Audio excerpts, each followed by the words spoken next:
Libé, Labo. Aujourd'hui, peut-être que va commencer véritablement la lepénisation des esprits.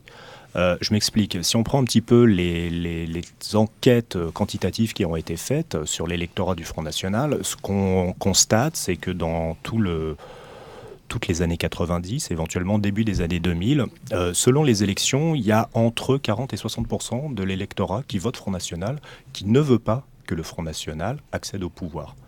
Pour deux raisons, c'est que d'une part, il considère qu'il représente un danger pour la démocratie, et d'autre part que Jean-Marie Le Pen n'avait pas l'étoffe, on va parler au passé maintenant, d'un chef d'État.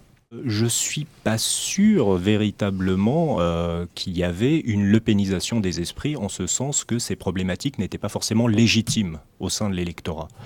Je pense que maintenant, avec sa fille, ça peut changer, en ce sens qu'elle peut contribuer à lisser l'image, elle peut contribuer à dédiaboliser, si elle transforme l'essai de se débarrasser de tous les nostalgiques de Pétain et autres néo-nazis au sein du Front National ou même dans son orbite, ça peut contribuer à rendre audibles les thèses du Front National et donc à véritablement mettre en marche tout le reste de l'idéologie et donc la lepénisation des esprits. Et puis il y a eu des prières sur la voie publique. D'abord c'était rue Mira.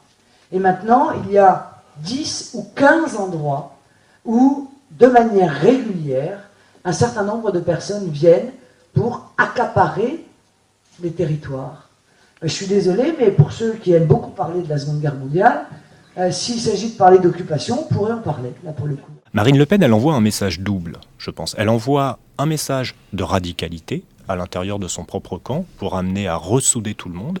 Et en même temps, lorsqu'elle fait allusion à la Seconde Guerre mondiale, c'est pas du tout sur des questions de négationnisme, c'est pas pour dire que la présence allemande n'a pas été si inhumaine comme ce que faisait son père, mais c'est tout simplement pour dire, c'est pour envoyer un message qui est audible au-delà du Front National. Et donc, ça peut contribuer à briser le cordon sanitaire qui est autour du Front National et que finalement, Le Pen s'attelait à reconstruire à chaque fois par ses provocations.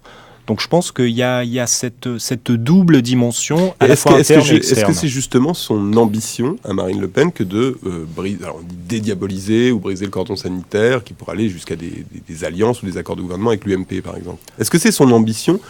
Est-ce qu'on peut le savoir au jour d'aujourd'hui ou pas?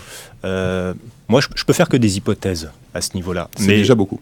Oui, c'est déjà pas mal. Mais je prends, moi, j'ai commencé il y a une bonne dizaine d'années à faire du terrain au sein du Front National. Et je me souviens, il y a à la fin des années 90, au début des années 2000, lorsque j'interviewais des gens de la génération de Marine Le Pen qui avaient des responsabilités au sein du Front National ou qui ambitionnaient d'en avoir, déjà, mais quasiment tous, ils se plaignaient des provocations de Jean-Marie Le Pen.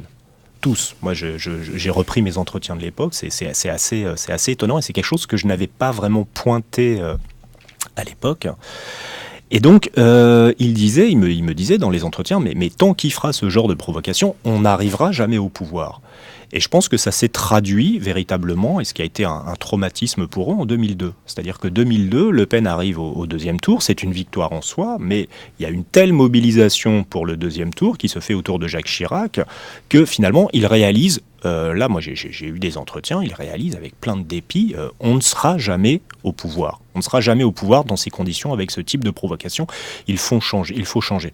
Et donc je pense que Marine Le Pen est dans cette perspective électoraliste, elle veut faire des voix. On ne peut pas continuer à faire de la politique pendant des années et des années en étant uniquement dans l'opposition et sans ambitionner d'arriver quelque part à un moment au pouvoir. Libé, Labo.